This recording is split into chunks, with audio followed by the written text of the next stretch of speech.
The stripe on the back of a credit card is a magnetic stripe, often called a magstripe.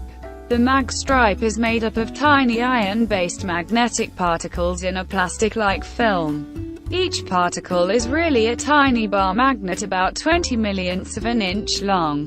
The magstripe can be written because the tiny bar magnets can be magnetized in either a north or south pole direction. The magstripe on the back of the card is very similar to a piece of cassette tape. A magstripe reader, you may have seen one hooked to someone's PC at a bazaar fair, can understand the information on the 3-track stripe.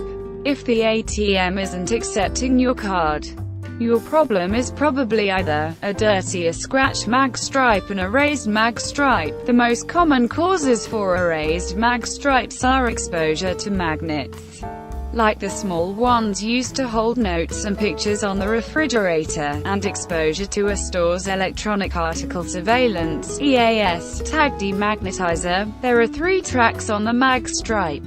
Each track is about 1/10 of an inch wide. The IEC standard 7811, which is used by banks, specifies track 1 is 210 bits per inch (BPI) and holds 79 6-bit plus parity bit read-only characters. Track 2 is 75 BPI and holds 44-bit plus parity bit characters. Track 3 is 210 BPI and holds 107 4-bit plus parity bit characters. Your credit card typically uses only tracks 1 and 2. Track 3 is a read-write track, which includes an encrypted PIN, country code, currency units and amount authorized. But its usage is not standardized among banks. The information on track 1 is contained in 2 formats, A, which is reserved for proprietary use of the card issuer, and B, which includes the following.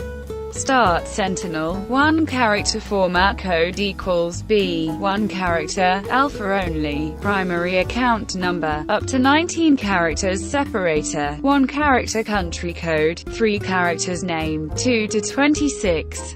Characters separator, 1 character expiration data separator, 4 characters or 1 character discretionary data, enough characters to fill out maximum record length, 79 characters total, end. Sentinel, 1 character longitudinal redundancy check, LRC, 1 character LRC is a form of computed check character.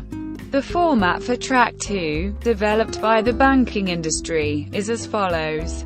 Start Sentinel, 1 character, primary account number, up to 19 characters separator, 1 character country code, 3 characters expiration data separator, 4 characters or 1 character discretionary data, enough characters to fill out maximum record length, 40 characters total, LRC, 1 character. There are 3 basic methods for determining whether your credit card will pay for what you're charging. Merchants with few transactions each month do voice authentication using a touch-tone phone. Electronic data capture (EDC), magstripe card swipe terminals are becoming more common, so is swiping your own card at the checkout. Virtual terminals on the internet. This is how it works. After you or the cashier swipes your credit card through a reader, the EDC software at the point of sale (POS) terminal dials a stored telephone number, using a modem, to call an acquirer. An acquirer is an organization that collects credit authentication requests from merchants and provides the merchants with a payment guarantee.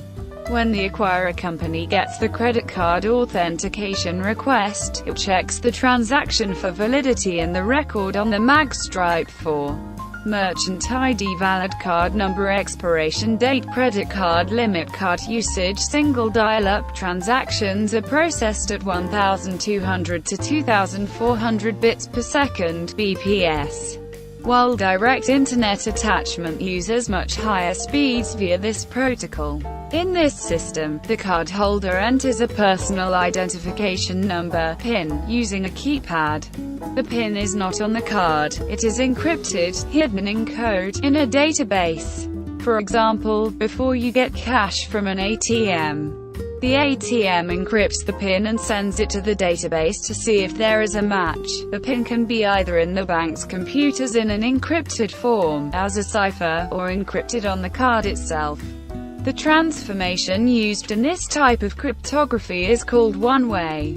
This means that it's easy to compute a cipher given the bank's key and the customer's PIN, but not computationally feasible to obtain the plain text PIN from the cipher, even if the key is known. This feature was designed to protect the cardholder from being impersonated by someone who has access to the bank's computer files. Likewise, the communications between the ATM and the bank's central computer are encrypted to prevent would-be thieves from tapping into the phone lines, recording the signals sent to the ATM to authorize the dispensing of cash and then feeding the same signals to the ATM to trick it into unauthorized dispensing of cash. If this isn't enough protection to ease your mind, there are now cards that utilize even more security measures than your conventional credit card, smart cards.